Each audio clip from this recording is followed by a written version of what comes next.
usa kini ka-agenda sa agenda sa Rural Administration.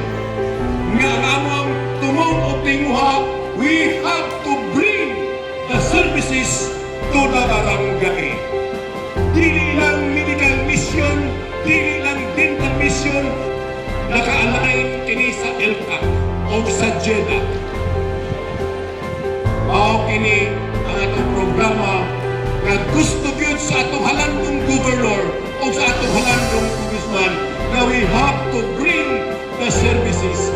Kay lagi, dili na mo adto sa lungsod para pagparisto na sa COMELEC, para pagparisto sa iyong mga anak, kay libre man ang anak karong adlaw, anaan na gyud nga among gibitbit diniyo sa inyong barangay.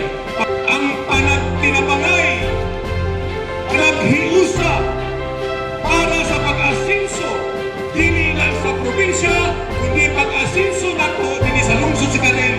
Amo kinang bitbiton, yan sa tugaran, kay lagi ang among pagpahal, kauban sa mga konsiyo, kauban sa atong vice mayor, anaan na mo ibusta sa iyong barangay. Mayong buntag. It's bringing the government closer to the people. Dili na komunidad ko sa mga, kami na ni sa inyo, ha?